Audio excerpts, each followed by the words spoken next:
Welcome to everybody to the New South Wales Forced Adoption Apology, Where Next? My name is Julie Byles. My full title is Emeritus Professor Julie Byles AO, but you can just call me Julie Byles or Julie. And I'm from the University of Newcastle. I've recently retired from there, which means they give you the Emeritus title, which means you get to work for them and they don't pay you. So good deal all around, apparently. So I won't go too much into my background because today is not about me, but I will say that I've done a lot of research for women's health over many years, and I've been particularly interested in ageing and what happens towards the end of life. But what happens towards the end of life is, of course, has its foundations in what happens at the very beginning of life. So it's all really important. I'm also here as the sister to Peter Capomolla Moore, and he's my brother, and I call him my brother because when we learnt the truth about his life, I felt that I had gained a brother, and I think Peter feels that he gained a sister. The truth brought our relationship into something strong. Yeah. So I think that's really important. So I'm here as Peter's sister, as well as to hope he facilitate this important day. I'd like to also acknowledge the traditional owners of the land on which we speak, the Gadigal people, and the traditional owners of all of the land around this amazing country. I pay my respects to elders past, present and emerging. I'll point out that we have people attending in person who I can all see, but there are people online live streaming, and I hope they can all hear us. And also acknowledge that this event marks the 10th anniversary of the New South Wales State Apology for Forced Adoption Practices. Now we've got a really full program, beginning with the Welcome to Country, the Minister's Address, and then hearing from 6 speakers with lived experience who'll reflect on the 10th anniversary of the apology before we conclude with morning tea. So just going to have a few housekeeping matters. Please switch your mobile phones to silent. The toilets are out the back towards the restaurant to the left. I'm supposed to have checked that, but I can see a sign, so good. Guests here today may appear in photos or videos taken at the event. If you don't wish to be photographed or filmed, please notify the photographer. Yeah. Today may be an emotional day for many of us. There's a program to keep you informed of what's happening, and please exercise self-care and give yourself breaks as needed.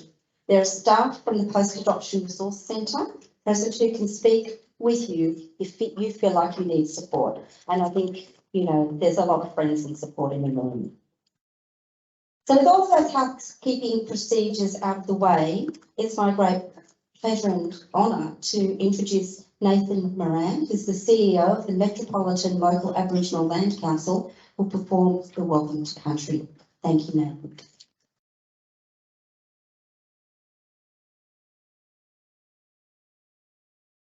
Bajuri Gamarua, Dian Babana Gamarada, Gadigal Dir.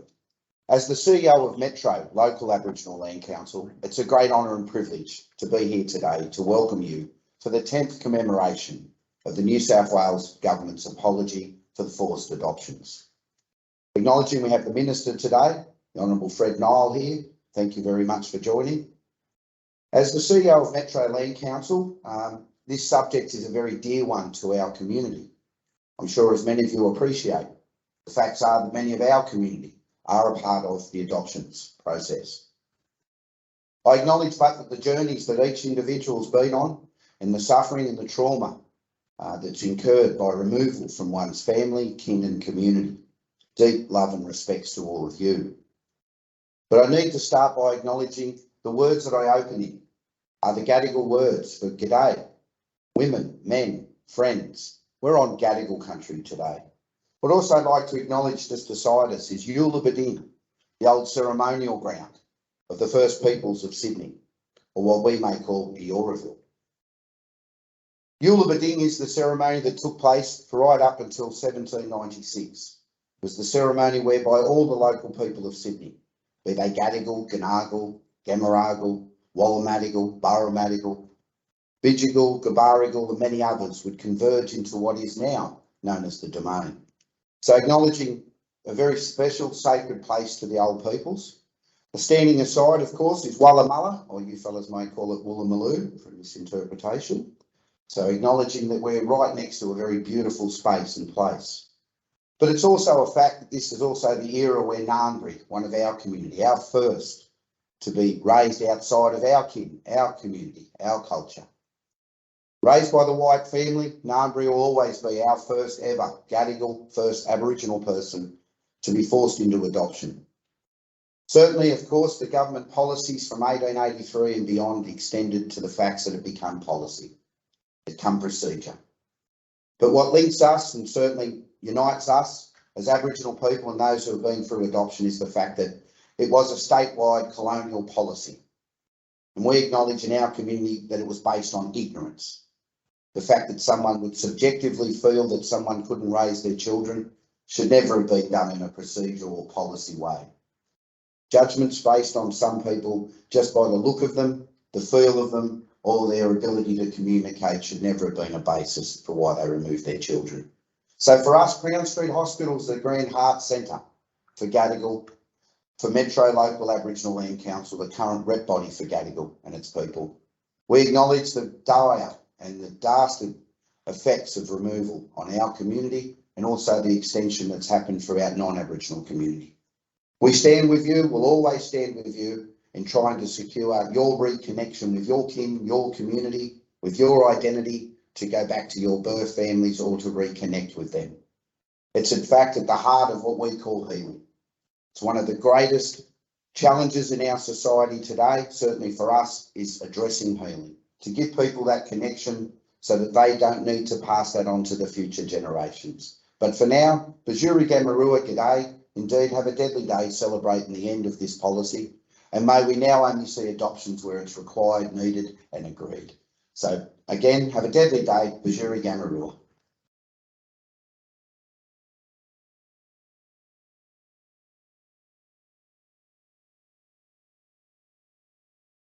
Is it still on? Yeah, good. Okay, so it's now my pleasure to introduce the Honourable Natasha Maclaren-Jones, who's the Minister for Families and Communities, Minister for Disability Services, and will be given the Minister's address. Thank you very much, Natasha.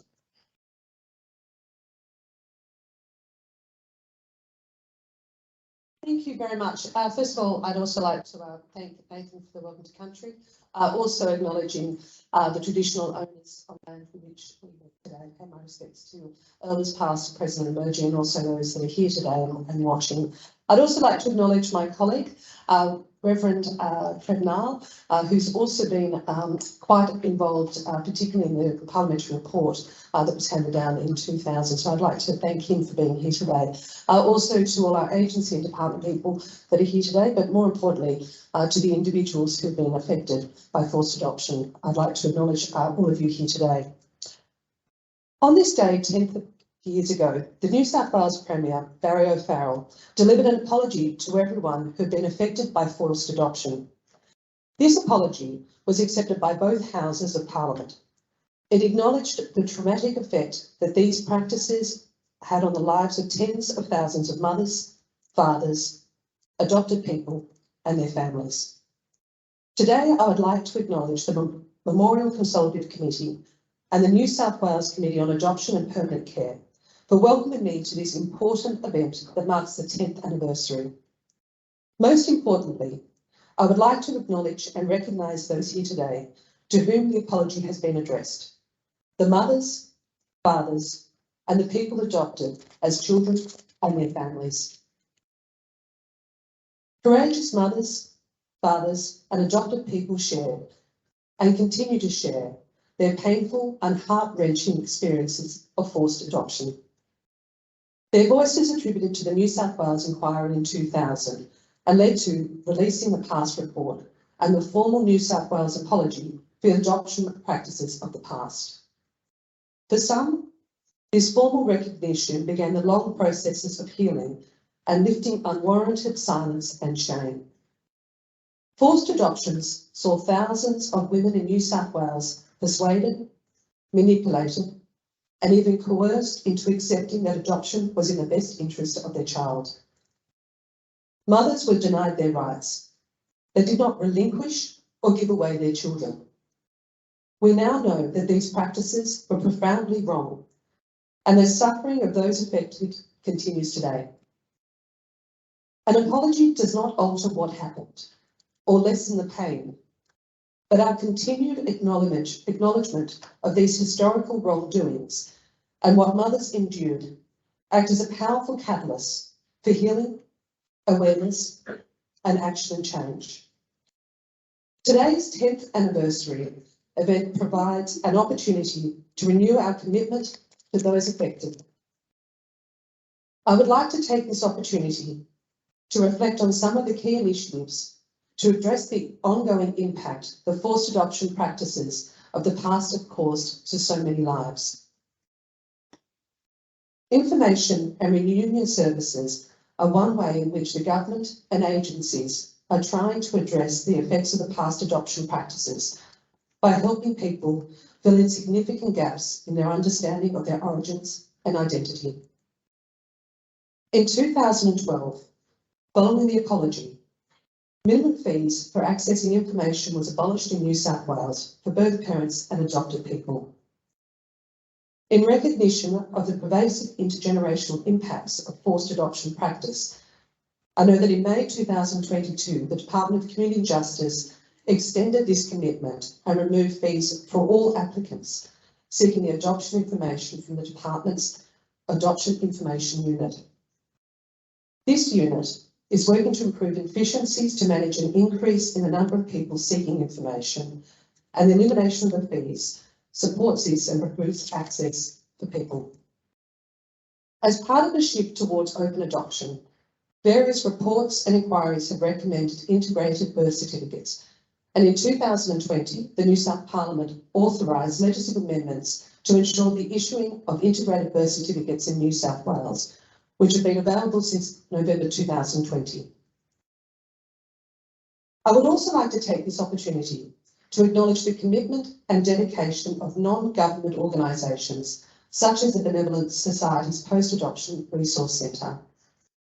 Since the apology in 2012, the Post-Adoption Resource Centre have led a range of initiatives to support people affected by past adoption practices and provide support, counselling, information, and a range of additional support. And the government, through the department, remains committed to funding the Post-Adoption Resource Centre.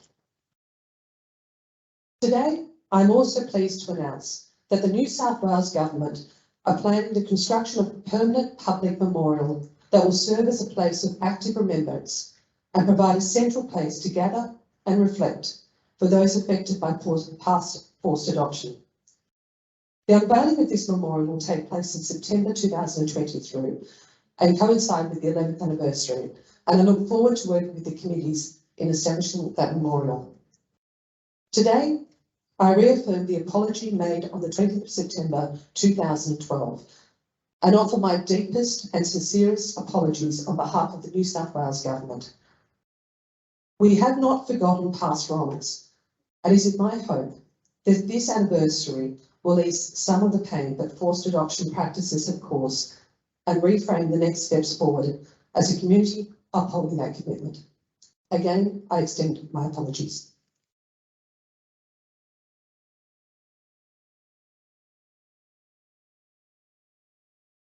Thank you, Minister. That may be the most important thing you'll do all week. That was really, really heartfelt and important, and I think it's obviously incredibly important to everybody in the room. And so I think it would be nice to take a pause for a moment and reflect on what the Minister said, but maybe also turn to the people next to you or around you and acknowledge each other, because I can already feel huge swelling of emotion. So let's acknowledge that and let that have its place for now. And people online, please hug someone around you, or your cat, or your dog, or your canary, or your plant, or whatever you've got, so we know you're there too.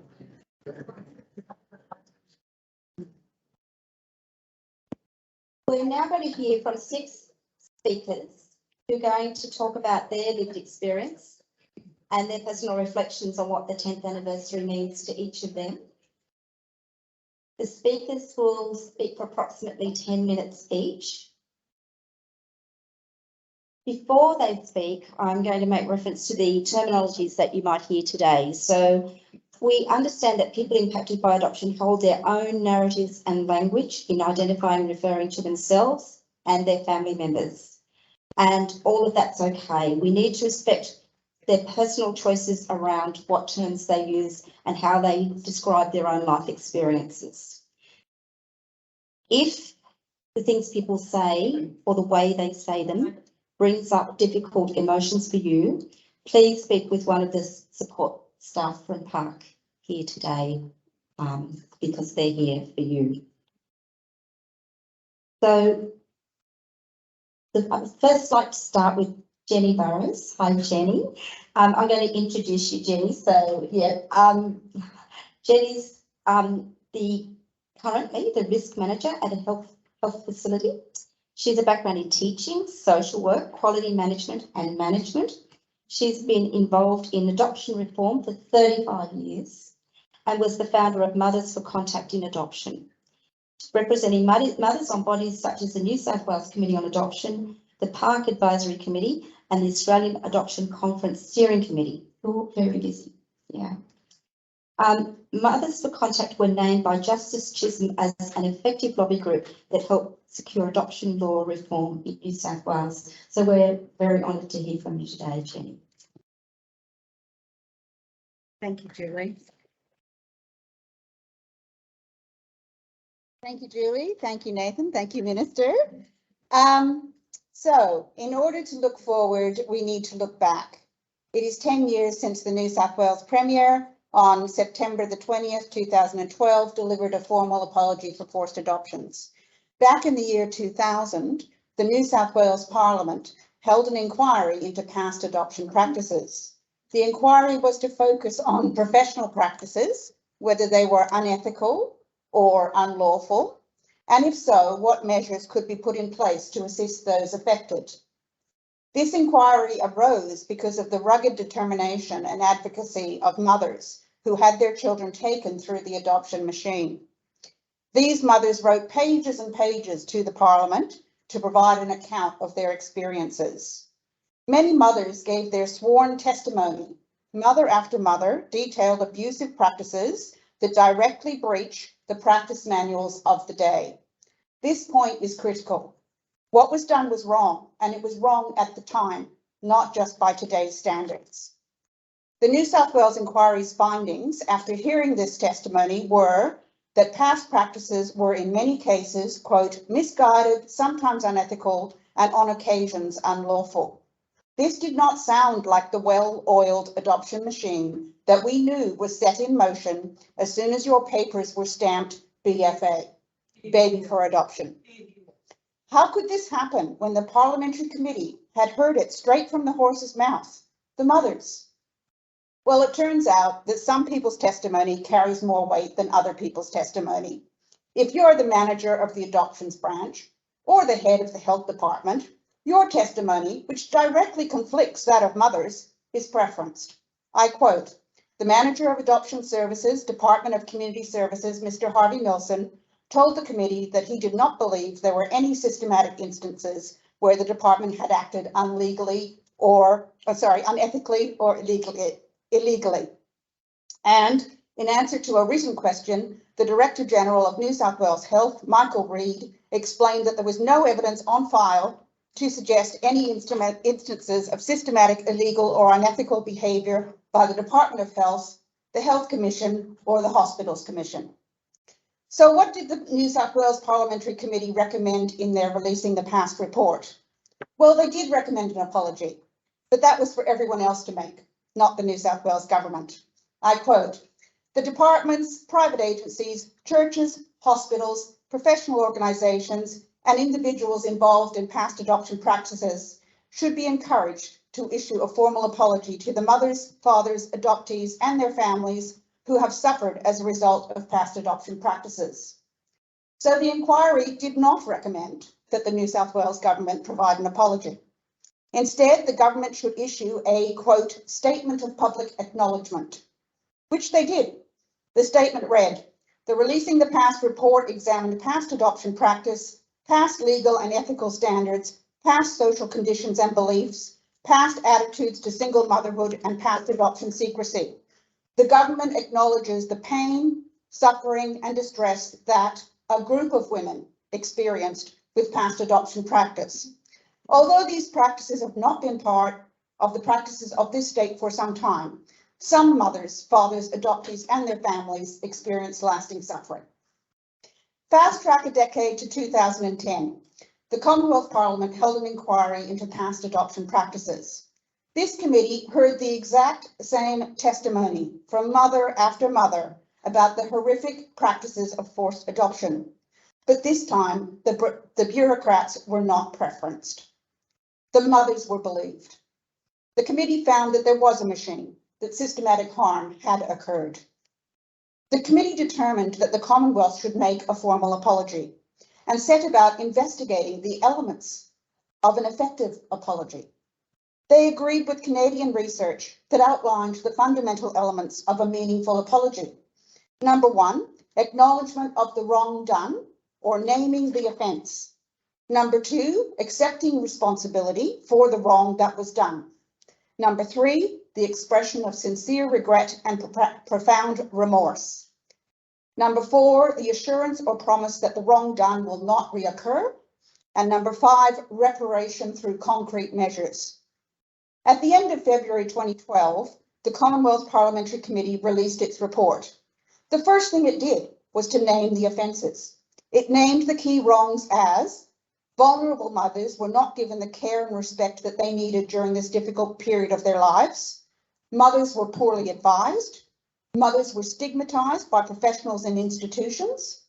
Organisations and their staff in positions of authority stood in judgment of mothers instead of respecting them. And there were illegal or unethical actions. In June 2012, the Commonwealth Attorney General announced that the government would formally apologise to those affected by forced adoption practices and recommended that the states do the same. The states could not trip over themselves fast enough to get their apologies in order. This is apart from Western Australia, where a magnificent group of mothers had great success in advocating for an apology, which was given by their government 2 years prior in October 2010.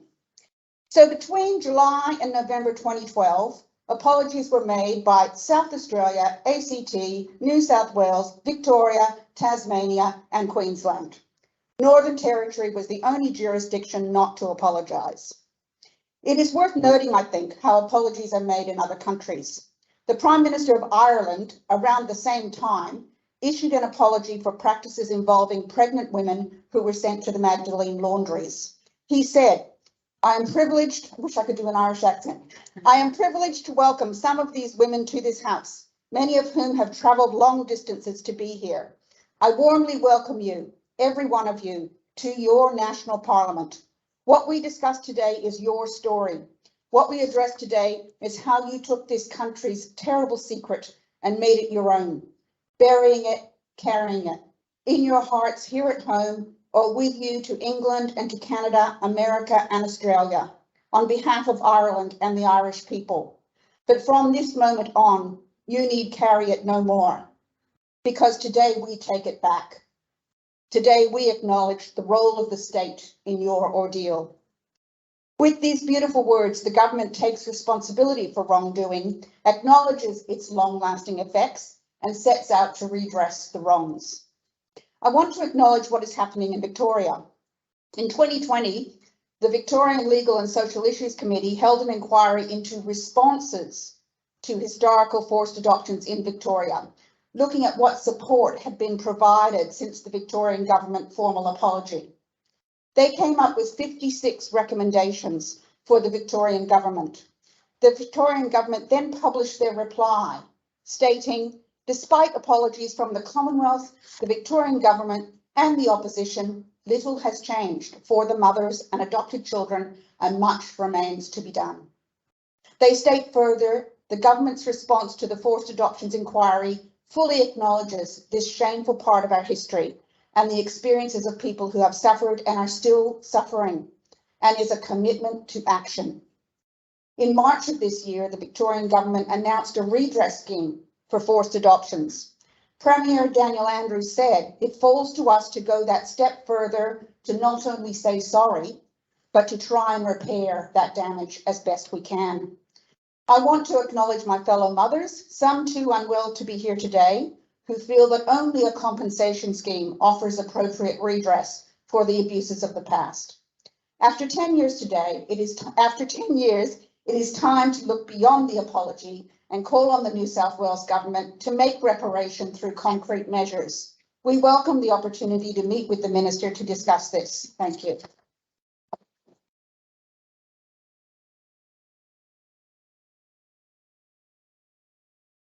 Thank you, Jenny.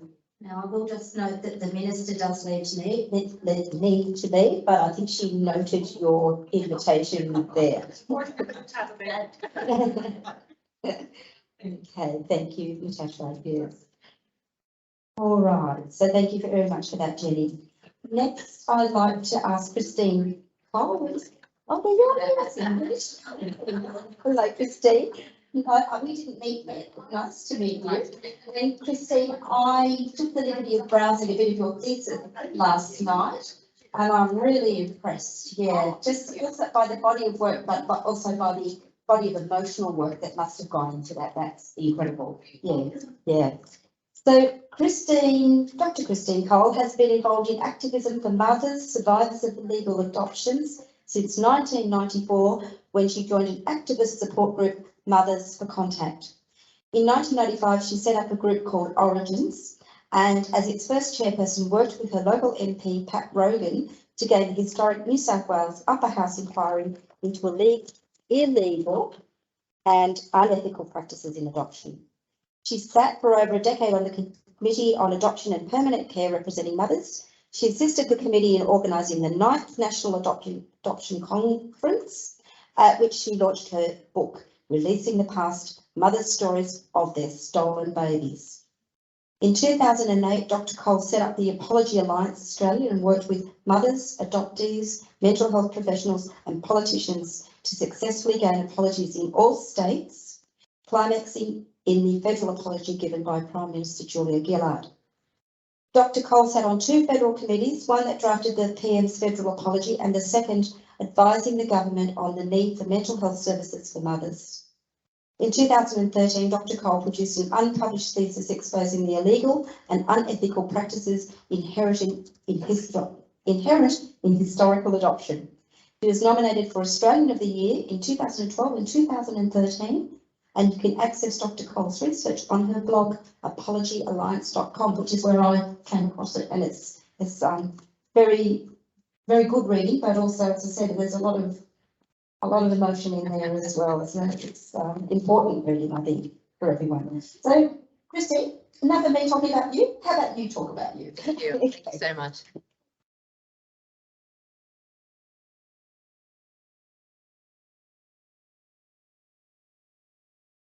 Thank you all for coming, and thank you for Reverend Fred Miles, who I met during the New South Wales inquiry in 1998 to 2000. Just before I start, I would like to thank 2 of my mentors. One is Judy McCutchinson, and the other is Jenny, who you've just heard from. The first group I joined, activist group, was Mothers for Contact, where I met both Jenny and Judy. And as chairperson of Origins, we submitted to the New South Wales inquiry the majority of Judy's excellent research, which was given as the basis for the Origins submission. So just like to acknowledge that. Okay. Australians are well aware of the First Nation stolen generation, but I stand before you today to declare that there is a silenced, hidden stolen generation, but a stolen generation nonetheless. A stolen generation made up of women and our adult children that crosses social, economic and ethnic boundaries. The term forced adoption is the euphemism defining our experience. But that term tends to obscure the brutality of what happened, to whitewash what was for mothers a terrorising and inhumane experience. Many mothers did not survive, but for those of us who did, we live with a lifelong pain and anguish. Adoption was the cover-up. It was the legal shield used to cover up crimes against mothers, newborns, and the many fathers who wanted to keep, like my partner, William. It was the cudgel that made us disappear. I shouldn't have looked at the photo. It was the cudgel that made us disappear. Instead of his name being placed on his daughter's birth certificate, it stated father unnamed, deleting him from her entire biological history.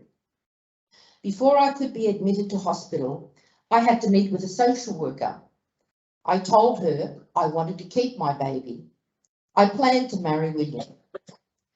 To undermine any support, my mother was told it was best for me and my baby if she was adopted. I was too young.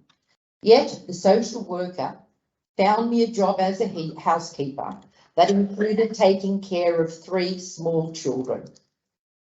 In that home, I was cut off from family and friends. I was isolated. And once isolated, the brainwashing began. The social worker told me I was selfish for wanting to keep my baby, and I could not give it all the things a 2-parent family could. She said, "Don't worry, you'll go on to have children of your own one day," as if that wasn't my child. Eventually, I was admitted to Crown Street Women's Hospital, where for 10 days I was heavily drugged. Then I was taken up to the maternity ward, not knowing why or what was going to happen, where during a very painful birth, I accidentally knocked one of the nurse's pockets. She punched me in the arm, yelling, "Don't touch my pocket." Being heavily drugged, so was my baby, so much so that when she was born, she didn't cry. I panicked. I tried to sit up, saying, "What's wrong? What's wrong with the baby? Is there something wrong?" Only to be pushed back and held down by 3 nurses. Someone standing at the end of the bed shouted, "This has nothing to do with you." A pillow was placed up near my face and my baby was rushed out of the room. This prevented me from catching even a fleeting glimpse of my baby. In fact, I never got to finish the birthing process. I never consented to my baby being taken at birth. I never consented to having a pillow placed in front of me, or to be injected with drugs to knock me out, or with stilbestrol, a carcinogenic hormone, to stop me from ever being able to feed my own baby.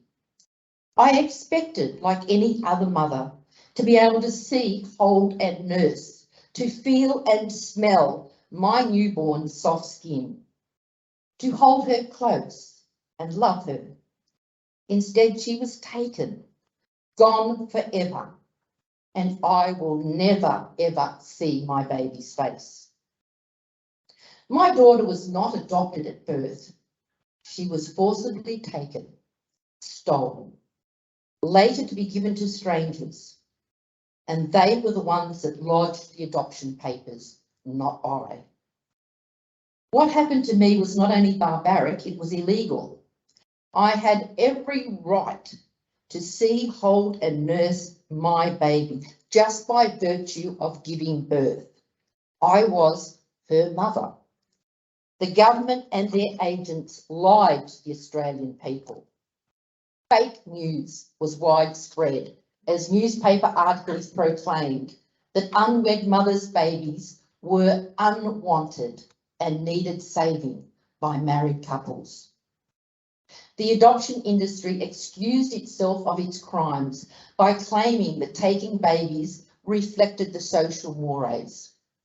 This suggests that the Australian people knew all about the use of drugs, handcuffing mothers to beds, obstructing their view by the use of pillows and sheets, not allowing them to finish the birthing process by quickly removing and hiding their newborn in another part of the hospital.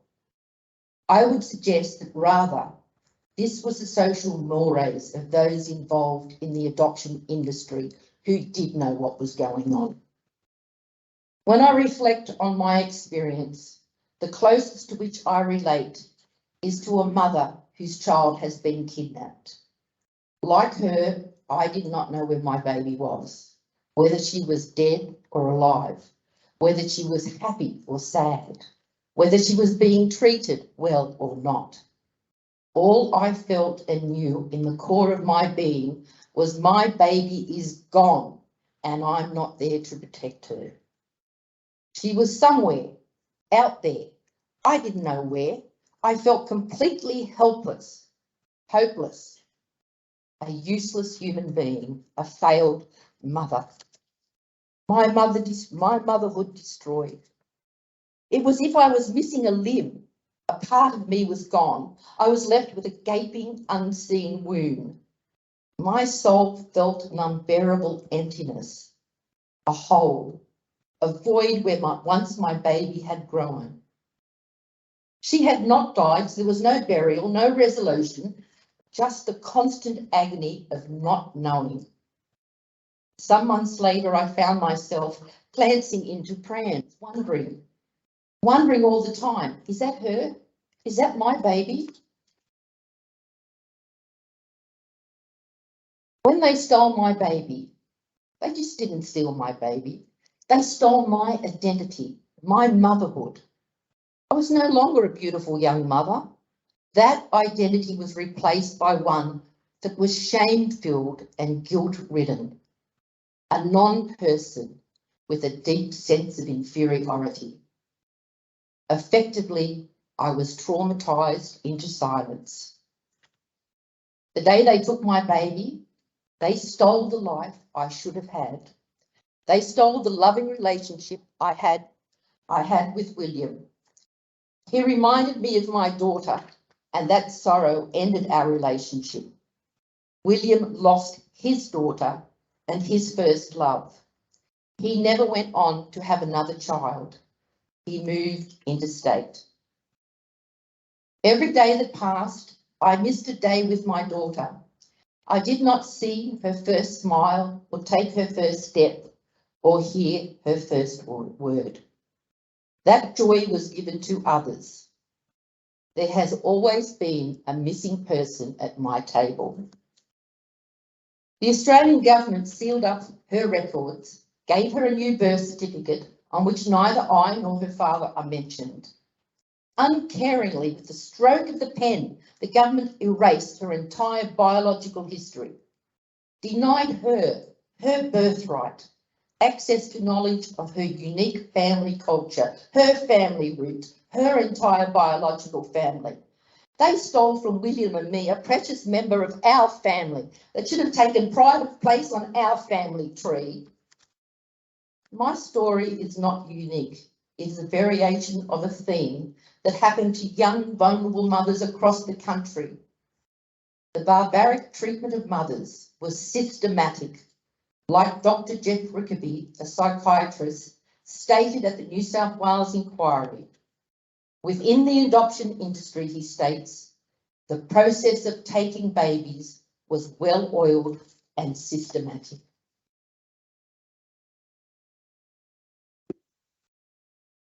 The importance of the apology and a memorial. Receiving the apology from the New South Wales Premier was extremely important as it acknowledged wrongs that were committed. It also began taking the shame away that mothers have had to bear on their own. The government started taking and placing that shame on themselves for the terrible, brutal things they did in tearing our families apart. But it was only a first step, and words are meaningless unless followed by actions. Actions recommended by the New South Wales, Victorian and Senate inquiries is a redress scheme and the overturning of the statute of limitation. In Victoria, a redress scheme has been implemented. We need a memorial statue of a mother and babe that adequately represents our pain and is located in a beautiful and central place such as Hyde Park. New South Wales is responsible for taking more babies than any other state. Hyde Park is close to the hospitals that took the majority: Crown Street, Royal Women's and St Margaret's hospitals. It is close to bus and rail lines, so mothers and adoptees and our families can come from all over New South Wales to sit and reflect before a beautiful memorial, knowing that this represents our government truly acknowledging the pain it caused and is a concrete measure to make amends. Australia is seen as leading the way in achieving justice for mothers and adoptees, so a memorial in Hyde Park could be a place that mothers and adoptees from around the world come and visit and be a further inspiration in their quest for justice and part of their healing journey.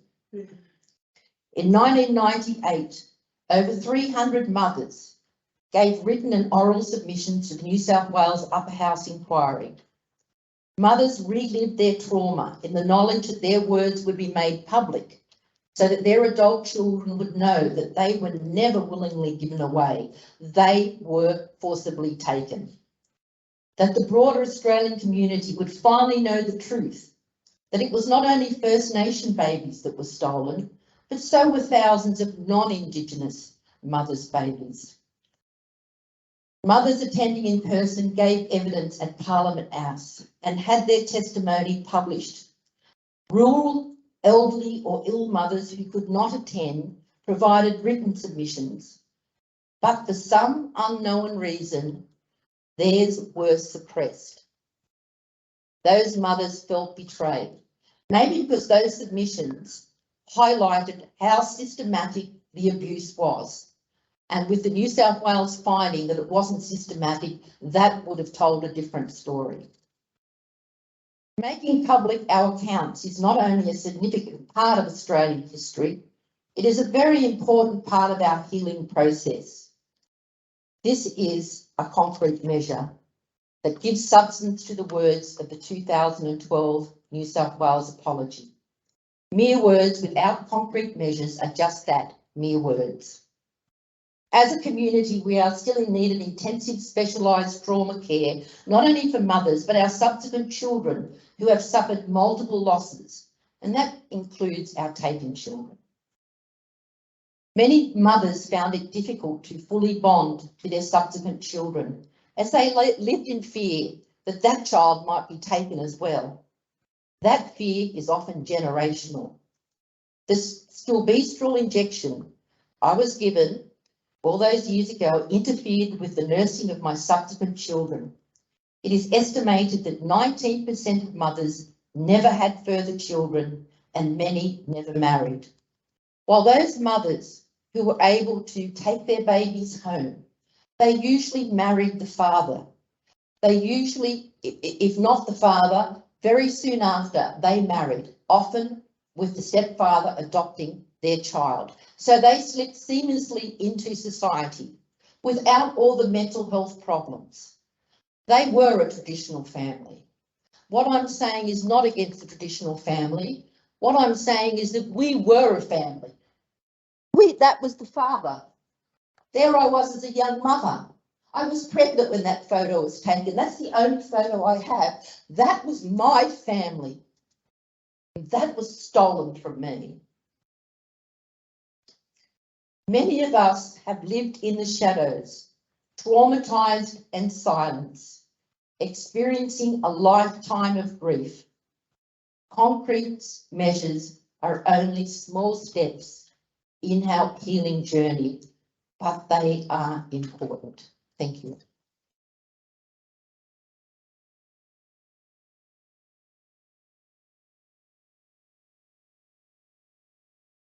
Thank you, Christine. I know that many people in the room not only felt that experience, but they lived that experience. So, yeah, acknowledge that. And also that the babies also experienced that trauma as well and carried that through their lives. We're a little bit over time, but I think we've gained in acknowledgement and understanding and sharing. So I'd like to now introduce Lynne Williamson. She's a mother and adopted person. She's worked as a registered nurse for 40 years. She's an adoptee and a mother who had her child taken from her at birth without her consent. She's been involved in grassroots groups for adoptees and mothers since the late 1980s, run 3 DNA adoptee workshops with the help of Kerry's Small DNA Hub and Peter O'Brien, an adoptee who has helped many adoptees find their roots. Lynne is a current member of National Groups Mothers Adoption Loss Alliance and Adoptee Rights Australia. Lynne has an interest in the Australian Government Department of Health and aged care diversity. Oh, are you okay? Oh, that's where you know me from. 12 groups identified as vulnerable populations, including parents who've been affected by forced adoption. Welcome, Lynne.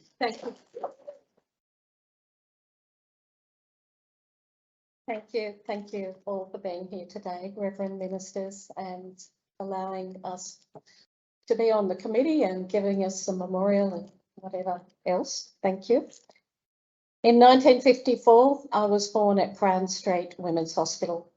At 11 years of age, I was sent to a psychologist because I was not well adjusted to my adoption. I wanted to know my mother and her story. 40 years later, I met my mother, Kay. She said that at my birth, a pillow slip was placed over her head, over her face. It would be easier for her to get on with her life that way, they told her. Another nurse said that if she allowed my mother into the nursery to see me, she would lose her job. Kay said not a day went past without her thinking of me, and I felt the same way. I loved my mother. She risked her life to give birth to me. When I received my non-identifying information, my brother's adoption papers were also sent to me. He did not know that he was adopted.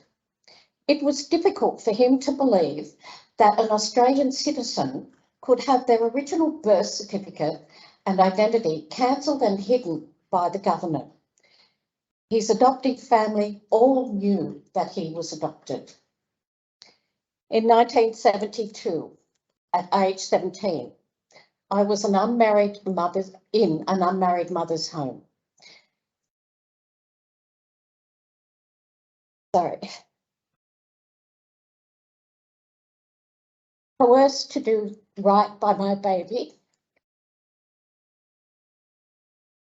The nun said that my baby deserved to go to a married childless couple who could offer a family home. I could atone for my sins. In my case, the adoptive parents divorced a few years later. Before the birthing process was complete, my baby was taken from me without warning. They ignored my pleas to hold him. I was restrained in the stirrups for the best part of 2 hours and injected with a drug to stop my milk producing. Adoptees are displaced people, defined by the loss of their inherent identity. This is a human rights issue.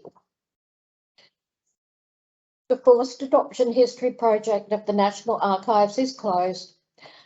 I would like to see the New South Wales State Government engage in the peak bodies representing mothers and adoptees to develop diversity materials. Can mothers and adoptees have a New South Wales government-funded actuary service to get data on this group? Can they be identified on health records and in the census? Can we have an online information resource and self-guided coaching service for ourselves and our family? Maybe our older persons advocacy network could accommodate this. Can mothers have redress? A structure that exists at Wattle Place for care leavers. When the forced adoption population are given equal focus and resources in line with the other 11 diverse population groups, it is then that they will engage more with Wattle Place. I actually put the 3rd page in the 2nd. So, but I can, yeah, it must have been meant to be.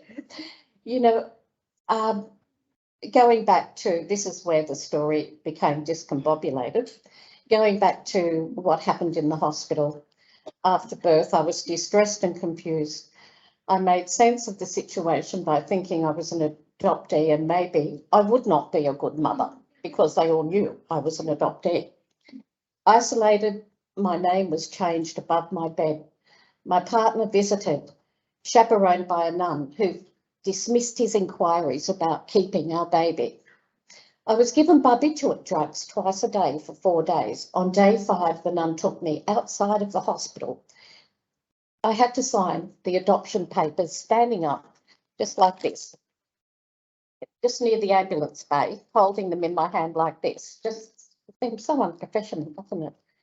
Consent was assumed. I could then see my baby for 1 minute through the nursery window, bags in hand, on my way home. I saw my baby for the last time. My firstborn was taken along with my motherhood. A branch of my family was cut off. No grandchildren, no future. An adoptee loses their whole family tree. Heritage and culture, which are crucial factors in the process of forming identity necessary for human development. A close relative, also an adoptee, found an unnecessary veto on her records. Her parents were First Nation. She can now embrace her family and heritage, denied to her for more than half of her lifetime. Under the Aged Care Act 1997, the diversity framework lists 12 key groups, including parents separated from their children by forced adoption. Adoptees could also be included in this group as people impacted by forced adoption. A mother or adoptee could be a member of any of these 12 groups. Yeah, so you can have multiple, like many of our community know. Okay, so thank you for being here today, and I look forward to the achievements.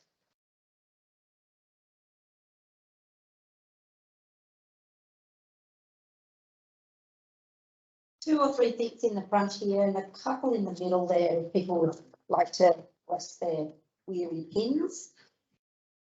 Thank you, Lynn, for that. And I think the muddling up was actually quite good. It worked for you. So next is Jennie Clough. Where's Jennie? Oh, there you are, because you're musical chairs. Jennie's an adoptee who for much of her life felt an overwhelming sense of loss. While having her own family, a husband of 40 years, 2 sons, 5 grandchildren, has taught her unconditional love and finally a sense of belonging, adoption continues to impact her life and those around her. Welcome, Jennie.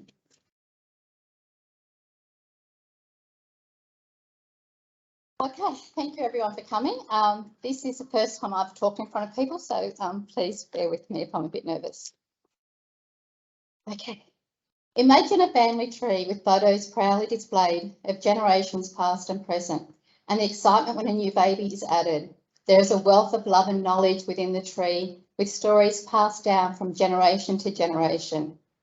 Now imagine the birth of a baby who is marked baby for adoption. There is no excitement, no tender cuddles or bonding. You are effectively alone, dependent on nursing staff to meet your basic needs.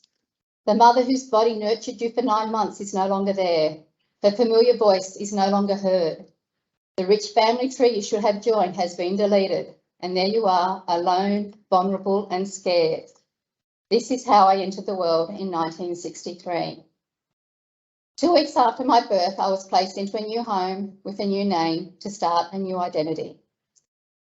There is much I would like to share about my childhood. However, today there is simply not the time. What I will say is I desperately wanted to fit in, to belong and to feel loved. I have always known I was adopted. I have no memory of when or how it was explained, but I understood what it meant. I also understood it wasn't okay to ask questions. After my adopted mum and dad passed, I felt the time was right to search for my birth parents. In 2001, I applied to the Supply Authority that would grant me access to my records. I was contacted by docs who advised there was a contact veto lodged and I would need to sign an undertaking not to contact my birth mother. If I did make contact, I risked a fine and or jail time.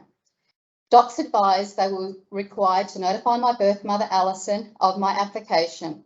She acknowledged and advised she was not interested in contact as the timing wasn't right. The rejection hurt. I did get my original birth certificate and I attempted to go on with my life, but I had so many questions. I struggled not knowing who I was. At times I felt like I was living someone else's life. I needed to know where I came from. So in 2005, I tried again. Again, Alison told Docs she didn't want contact and explained nobody knew I existed except her late husband, who was not my father. This rejection hit even harder than the last, and I vowed I would never try again. Alison did ask Docs to let me know she had intended to name me Katrina Louise, but wasn't allowed. Instead, my birth certificate insensitively shows unnamed. It saddens me more than I can express that I was robbed of my birth name and divide that pivotal part of my identity. Additionally, Alison passed on information to Docs regarding my birth father. When told of this, I was hopeful I could now reach out to him. However, I was advised on the applicable laws at the time they could not give me the information as he was not listed on my birth certificate. I remember holding the phone, thinking how cruel it was that the person on the other end of the phone was literally looking at that information, but they just couldn't tell me. Docs did send letters out attempting contact, but no one responded. Another 10 years passed, and in late 2015, I requested my hospital records. Coincidentally, the rules around punitive birth fathers had recently changed, and I was now able to request that information from 2005. So I received the information that had been on file for 10 years, and within a few hours of research, I had identified my birth father. I'll say that again. Within a few hours, I had found him after it sat cold in a file for 10 years. A DNA test on Ancestry.com confirmed I had indeed found my paternal family. A few months later, I flew to Perth to meet my first blood relatives of that generation. I met some wonderful cousins and aunts, and there were some that were suspicious and chose not to meet me. I was given precious family photos and I heard stories about Kevin, my birth father. He was a loner, never settled, and did not have any more children. I feel a level of guilt that my birth and adoption may have negatively impacted his life. Unfortunately, I was way too late for a reunion. Kevin died of a heart attack in 1989 when he was 53 years old, and his body was not found for a number of weeks. And that is almost the end of my search. In 2015, I requested my mother's marriage certificate, and after much investigation, I am confident I know where she lives and a little bit about her life. But the veto is still in place, so I cannot reach out to her or to my half-siblings who don't know I exist. I have no control now, nor have I ever when it comes to my adoption story. Therefore, it probably comes as no surprise that in the rest of my life, I'm a bit of a control freak, to the point I actually have a mantra: bad things happen when I'm not in control. Still working on that one. Okay, the apology. In 2012, when the New South Wales apology was given, I was in self-protection mode and shielded myself from the adoption world. It was only very recently that I viewed the apology in its entirety. Firstly, I would like to acknowledge the strength and conviction of the mothers, fathers and other adoptees who have consistently fought for change, which led to this apology, and who continue to fight. As to the apology, it was never going to undo the hurt. However, I did find comfort within the words of this point in particular. It reads, "We acknowledge the partners and children who have watched loved ones struggle with the traumatic effects of their adoption experience, often without knowledge or understanding the gravity of past wrongs." End of quote. Adoption impacts our life in so many ways, it can't help but ripple out, and it's comforting to see that acknowledged. Okay, so where to next? It's no surprise for me, my first where to next will be remove contact vetoes. Yeah. I recognise by removing and preventing further lodgements of vetoes will not guarantee contact. It will bring all parties back to an equal playing field. The assumption for people outside the adoption community is the veto is in place as the other party must have done something wrong and is effectively blocking them from contact, much like an ABO. In reality, we have done nothing wrong except for simply existing. The contact process is treacherous and must be managed carefully, but at least let us try and negotiate our way through. And with technology advances, how do I stand legally if a maternal family member reaches out to me on Ancestry if I'm a close DNA match? If I respond, am I breaking the conditions of the veto? I was recently made aware of the parliamentary paper, which is spoken about a few times today, releasing the past, relating to the adoption practices of 1950 to 1998. This paper was published on the 8th of December 2000, 22 years ago. This document recommended the review of the contact veto system, yet no changes have occurred since that paper. I suggest it's well over time for review. Secondly, I'd like to see changes to birth certificates. There should be reasonable, no-cost processes in place to allow updates to our original birth certificates. For myself personally, I would like to replace the given name currently listed as unnamed with the name my birth mother intended, Katrina Louise. Secondly, I would like to add my father's details, currently unknown, to Kevin Malone. Thirdly, I'd like to link medical records. Adoptees must have visibility of our medical history. An adoptee's Medicare card should be flagged as adoptee, and the family medical history should be linked and visible and updated as new events occur. This information could literally be life-saving and obviously must be important as we get asked over and over, is there a family history? And the last thing I'd like to mention is we need, and it has been mentioned earlier, the Adoption Information Unit, there is a significant delay of at least 12 months for people to get their records. So that needs to improve quickly. Too long, way too long. Yes. And it takes a lot of guts to build up that, to put in that application, then to have it just zone water, it's crazy. And lastly, just touching on the memorial, if everyone can have a thought about how they would like the memorial to be, it's something we're very passionate about. We're not sure what it will look like, but it must honour all parties, the mothers, the fathers and the adoptees. So if you've got any suggestions, we would love to hear them. Thank you for your patience and thank you for hearing my voice.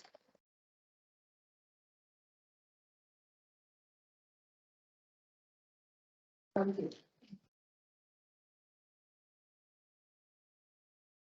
So, Jenny, Katrina Louise, thank you very much. Yeah. I think we've got a little bit of a technical, we're right. Well, shall I introduce Peter while you're doing it? Yes, okay. So, I'm now going to introduce my brother, who is Peter Capomolla Moore. He's an adopted person. He's a proud Kamilaroi man, an elder living on the Wabakal land, which is where I live too. He's also of Italian heritage. He's the son of Ruth and Pasquale. I haven't ever said your Pasquale? Yeah. A father of 5, a grandfather of 11, and a brother of 9. Am I in the 9? Great, yeah. He's a late discovery adoptee at 59 years, a staunch advocate of adoptee rights, and he's going to tell you his story today. Yama. I would like to acknowledge the traditional owners on the land on which we meet today. I pay respects to the elders, past, present, and emerging. I think the introduction by my sister, Professor Julie Byles, Nee Moore, who I grew up with, a younger biological child of my adoptive parents, and one of my greatest supporters through my adoption discovery journey. I would like to pay respects to all the attendees here today, acknowledge and validate the ongoing pain and suffering of mothers and adoptees alike. Invalidation is such a huge trauma. To recap, how did I arrive here today? Many of you are familiar with my story. For those that are not, this is the very short version. Some will be thankful for that. I was a family genealogist who had built a large family tree on an ancestry of 13,500 people. I had attended several family tree reunions interstate with adopted parents. I had a headstone remanufactured for the Irish convict ancestor and helped to refurbish his grave. I organised a family reunion around that refurbishment on Australia Day 2008. In September 2016, I received DNA testing results for myself, my wife, and my oldest grandchild, who incidentally has dark olive skin. I was keen to find where this had come from, suspecting it was, of course, from her father. I had no knowledge of DNA at this time. I had a very close match, not only to my granddaughter, but also to a lady who subsequently contacted me, who told me she was from an Italian family. Thinking she was adopted and somehow related to my family, I had empathy for her. Always keen to solve a puzzle, I enlisted my tree building skills to determine where she fitted in my family. Fast forward 6 months to March 2017. It seemed my tree building skills had failed, and I looked at the DNA matches again. My suspicions were aroused when I noticed there were no surnames in my DNA matches that I was familiar with. Surely someone in my extensive family tree had done their DNA. I quickly accessed my wife's DNA and checked her matches. Sure enough, there were many surnames in her DNA that I was familiar with. My heart was now racing. In desperation, I Googled the hospital I had always known that I was born in, Salvation Army Bethesda Hospital at Marrickville. I'd Google searched this building many years before, and all that came up at that time was an image of an old building. This time it was different. My screen was covered in images and words that jumped out at me. Forced adoption, government apology. What? Wait, what? Government apology. I'd never heard of this before. I'm an avid news watcher. How could I not know? Oh my God, I'm adopted. I was blindsided. I rushed to the bedroom and sat on the end of the bed where my wife was reading. I'm adopted, I declared. Get out of here. No, you're not. Yes, I am, I shouted back. Look at this. I was shell-shocked. I read the National Archives site. I read the mother's stories of torturous cruelty. The inhumanity shocked me more. The injustice. I was numb. Did this really happen in my country? State-sanctioned abuse? My realisation of the enormity of what I read, the lies and deception that was part of my life and that of all these mothers and babies. I was one of those babies. This was all a bad dream. It had to be. In fact, many a night for many weeks later, when I did actually sleep, I woke up thinking, no, it's just a dream, just a bad dream. But of course, the reality was, it wasn't. The realisation soon followed that this woman who had contacted me with the close DNA match was in fact my sister. I was half Italian. We shared a deceased father. Many mornings after that, I would look in the mirror and think, Italian? Really? In the coming weeks, I would track down my oldest brother. Within hours, I was talking to my mother for the first time. Her first words were, I was forced. I didn't want to give you up. I soon discovered the reason for the many lies and deception and how I'd been hoodwinked for 59 years. The fake birth certificate. What delusional scumbag came up with that piece of work? The same one that came up with the archaic adoption acts, I'll bet. And an adoption act designed to mislead and deceive, and at its core, a foundation stone called the post-adoption birth certificate. A delusional piece of fabrication that said my adoptive parents gave birth to me. I hate adoption with every breath I take. I go to sleep adopted and I wake up adopted. People say, don't let adoption define you. They have obviously not read the archaic adoption acts or the archaic legislation from around the globe, which defines us as children for life, defines us as being born to strangers, defines us as having new owners, defines us as somehow having a new family and new cultures, defines us as blank slates to be moulded in someone else's image. I contacted one place and somehow along the road I found Park. Someone invited me to the 5th anniversary of the National Apology for forced adoption in 2018. It was there I first saw Catherine Lynch, or Dr. Catherine Lynch, on stage. I brought with me my first ever attempt at writing 2 rhyming sentences together. A raw poem of 8 pages written in one frantic session one evening, much like this speech. Called what else but adoption is such a lie. This was a person who must read my poem. I waited patiently for Catherine to alight from the stage. Just as I was about to pounce, she was surrounded by mothers, all wanting to speak to her. I had no chance of competing with those mothers. I waited patiently for them, one by one, to speak with Catherine. Then finally I approached her and spoke a few words and handed her my poem. She took it from me and promptly put it in a handbag without a second glance. What, I thought, she didn't read it? Not even a couple of lines? Well, in hindsight, I guess it was 8 pages. A few days later, I had a message from Catherine asking me to join her Facebook group.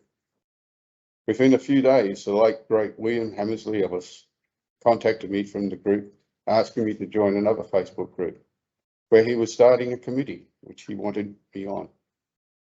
Who was I to argue? William didn't actually ask me.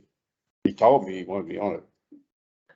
This, of course, is the committee that would eventually register Adoptee Rights Australia Incorporated. Where to from here? The Forced Adoption Memorial Committee, which I'm humbled to be a part of, have today presented the Minister with 3 points for immediate call to action. I endorse wholeheartedly those 3 points.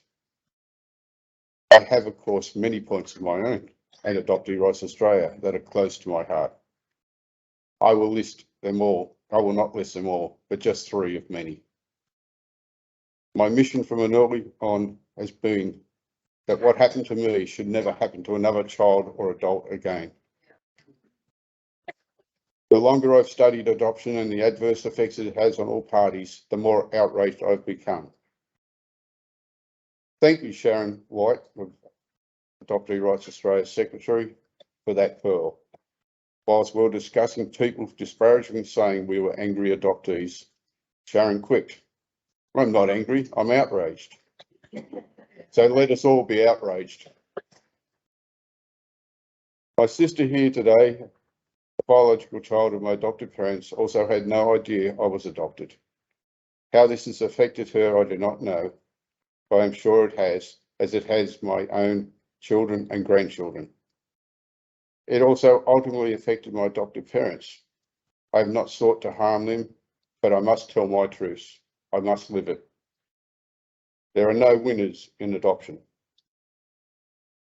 I wish to have my father's name on my birth certificate. That's number 1. This is my human right.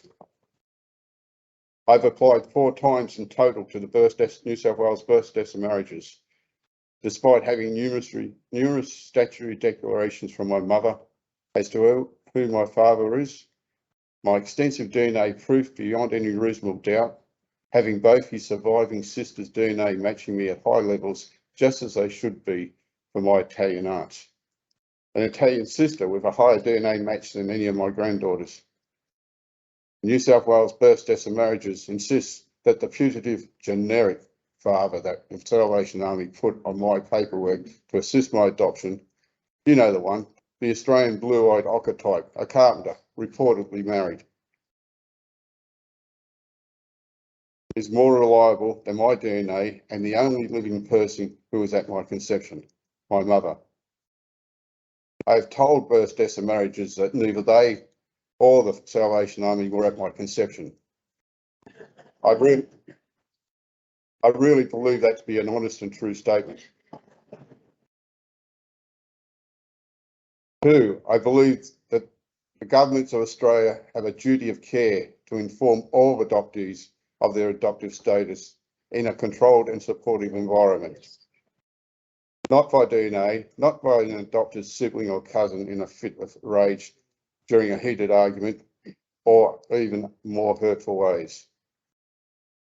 Number 3, no fault, no fee adoption discharge. William loved and promoted this one. I believe that all adoptees have a human right to identify with their families, their family histories and cultures, their true bloodlines. We decided in this country in 1975 with no fault divorce, we accepted that adults who did not want to be contracted to each other should be free to go their own ways. Why, 47 years later, do we still not have this for adoption? Why should adoptees have to go to the Supreme Court to be re-traumatised and have to prove fraud, duress or other improper means before a judge with no guarantee of success to get out of an arrangement they were not a signatory to? Thank you all. Gracias.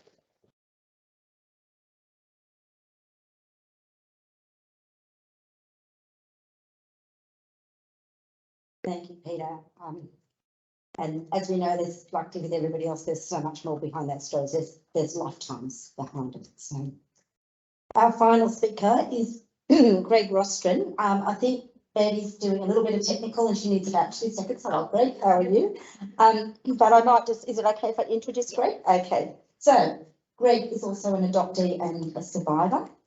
Greg moved to Zurich in Switzerland in 1974 to study engineering and married there in 1984. He has a loving, supportive family and has raised 2 sons with his wife, Linda. He returned to live permanently in Sydney in 1995 and has run a successful IT business for the last 25 years. So, Greg, it's going to be nice to hear from you, and we're just waiting 2 seconds for the They say, the only thing we fear more than death is public speaking. But then they didn't ask me to dance, so I thought maybe I'm on a good wicket here today. This is not a speech I want to give. Obviously very emotional still. But I'm here to talk about my lived experience of adoption. Every adoptee's circumstances and life journey are uniquely theirs, and this is mine. Adoption has clearly divided my life into 2 periods. The 30 years prior to finding out I was adopted and the years since. There is, however, one common thread that runs through both periods of my life, and that is my struggle with mental health, caused by the separation from a mother at birth and adoptive parents who wanted a baby but were not capable of giving the love that child needed. I'm an LDA. When a counsellor, after hearing the short version of my story, said, "Oh, you're an LDA," I had to ask her what that meant. She explained it means late discovery adoptee. It is hard to describe what it feels like to be, or to be told, you have a label LDA. But that paled in comparison to how I came to earn that label. I'd been studying in Zurich, Switzerland, met my wife there, and was about to get married. Of course, my parents were invited, and I told them that I needed a new full birth certificate because the one they had sent me had been rejected by the Swiss authorities. The mother's maiden name was missing, the Swiss said. A simple error, I thought, at the time, but I did find it strange that only my father flew over from Sydney for the wedding. We picked him up at the airport. He didn't say much on the way home, but I thought it was his first flight, and a long one at that. When we finally got home, he sat down on the lounge and said, "I have something to give you, and I understand if you don't want me to stay." Strange way to greet your son, I thought. He hadn't seen me for a few years, and what about my wedding? He then took a wad of old foolscap-sized papers out of an envelope and handed them to me. The documents were still in his hand when I saw the word adoption on the first page. I was now an LDA, and the rest of that day is buried somewhere in my brain, never to see the light of day again. The common misconception is that adoption is a one-off event at a point in time, a perfect match for a couple who can't conceive and desperately want a baby, and a woman who is deemed by society to be unfit or unworthy of bringing up her baby simply because she was unmarried.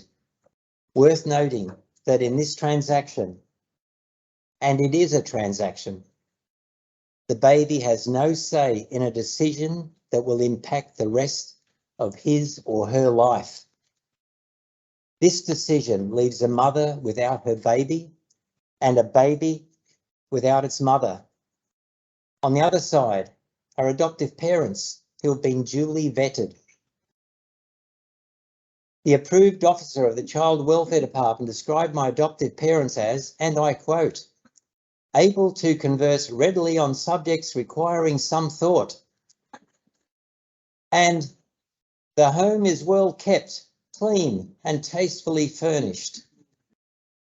Unfortunately, no consideration was given to the fact that a woman who adopts has already suffered significant trauma during her life.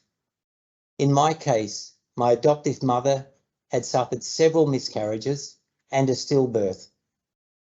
I asked myself, is this why my adoptive father was a lifelong alcoholic? I'll never know, as my adoptive parents would never speak about or even acknowledge my adoption. Never. Even when you grow up being lied to and surrounded by secrecy, there are still signs. As an LDA, there are countless subliminal signs during our childhood that hint at the fact we are not living with our biological parents. They leave you questioning yourself. Is there something wrong with me? You don't look like your adoptive parents or any relatives. Then there are the questions that go unanswered or draw awkward responses like, what time was I born? Yeah. What was my birth like? As a boy, I found a baby girl's clothes while exploring my parents' wardrobe. I asked my adoptive mother, "Did you want a little girl?" She simply walked away, and I now know they belonged to a baby she had lost. Then there is the not-so-subtle children's book.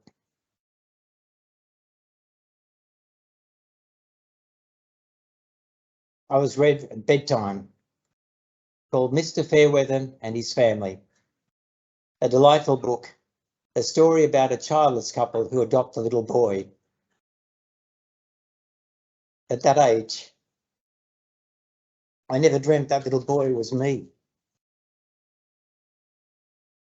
You are unlikely to hear the words trauma and adoption in the same sentence, because for those with outlived experience, adoption is the perfect outcome for mother, baby, and adopting parents. However, there is now ample research to show that adoptees are more likely to suffer from mental health issues and are 4 times more likely to attempt suicide during their life.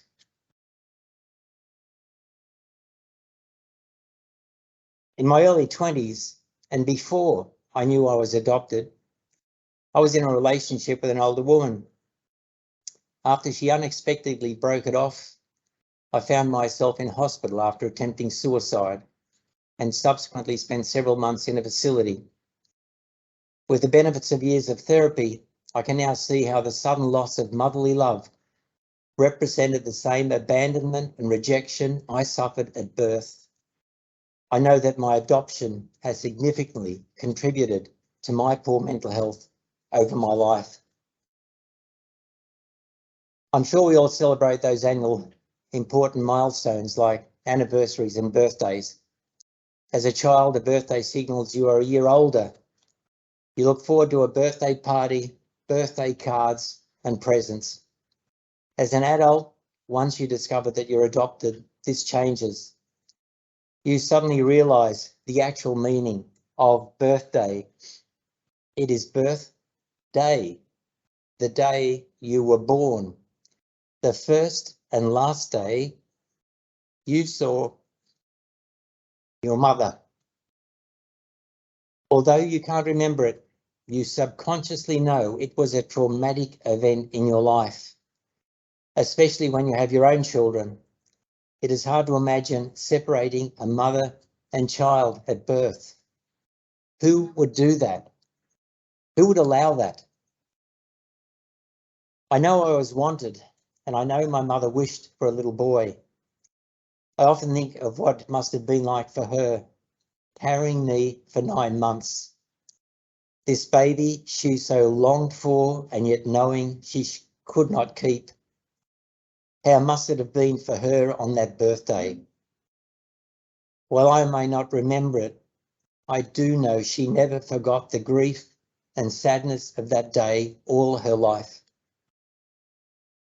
I will always be an LDA, and some unfortunate synchronicities remind me of this fact every year.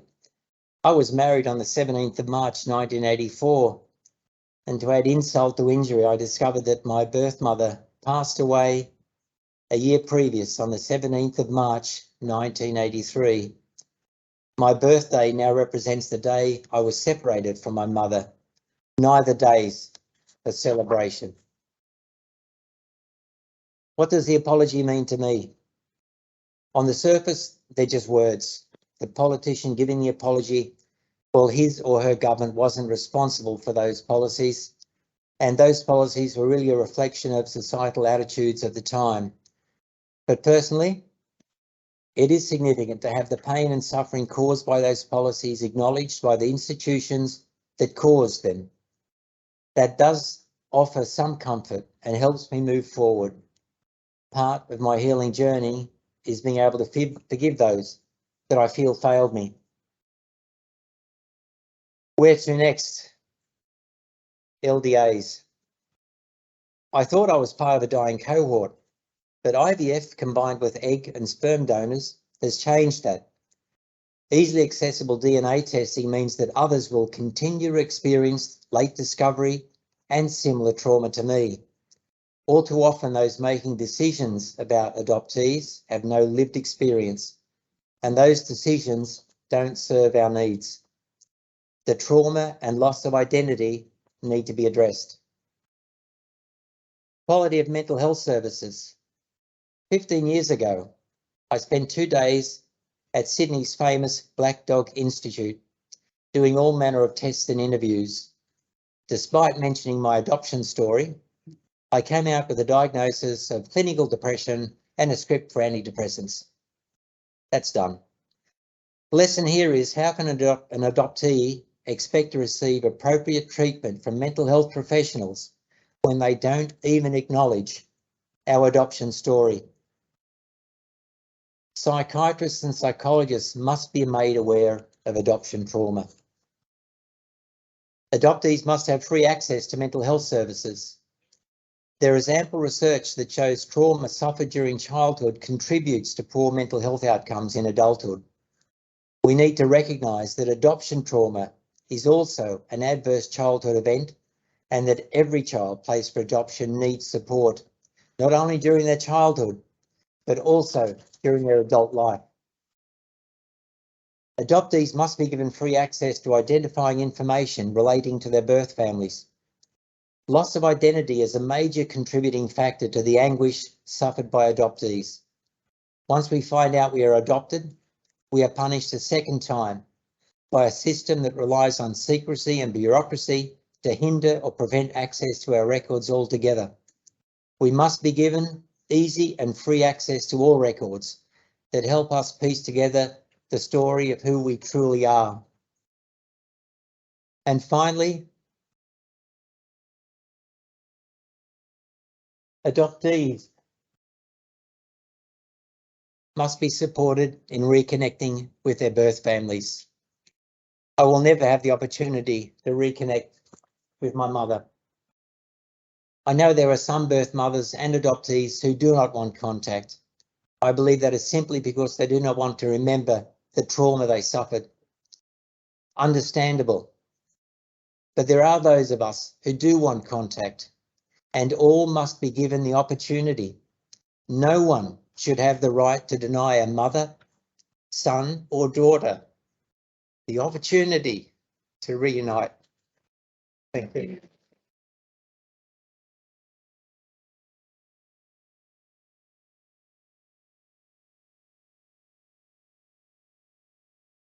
Greg, and thank you to everybody here today for sharing your stories. I think, speaking on behalf of Peter and I, we lived a life of lies. Lies from, like, systematic lies from the government, the institutions, but also lies from our parents. And that was a lie to both of us. And that lie didn't serve anybody. It didn't serve Peter, definitely. It didn't serve me. And in the end, it didn't serve my parents, because I don't think we've ever had a chance to have an authentic relationship with them. And that's a tragedy for them too. So many stories, so much resonance across the stories, but also so much individuality, and everybody's story is their own. But I think remembering that today's theme is what's next, I applaud you all for, you've come up with so many real, true, constructive suggestions as to what would help. And I wish you the best of strength and power and effectiveness in getting the people who need to listen and the people who need to act on those requirements, their suggestions, their requirements and indeed demands. So thank you for today, everybody. There is a suggestion box and postcard, which I meant to hold up one, but I think there's one on your chairs. Yeah, thanks. Yeah. That's what it looks like, a postcard. So you can write suggestions and put them in the suggestion box. Or if you go away and think of something in the middle of the night, which I always end up doing, there's an email address there for you. The Memorial Consultative Committee wish to invite people impacted by forced adoption to share their views and inform the development of the memorial. The postcards here, write your comments about the theme, form, location of the memorial, as well as what you wish to see next year at the unveiling. Pop it in the box up there, or take it home and send it through the email. Just a reminder that staff from the Post-Adoption Resource Centre, PARC, can provide support to guests if needed. And by this point, I now end the formal proceedings of the event. Betty, do you have any other?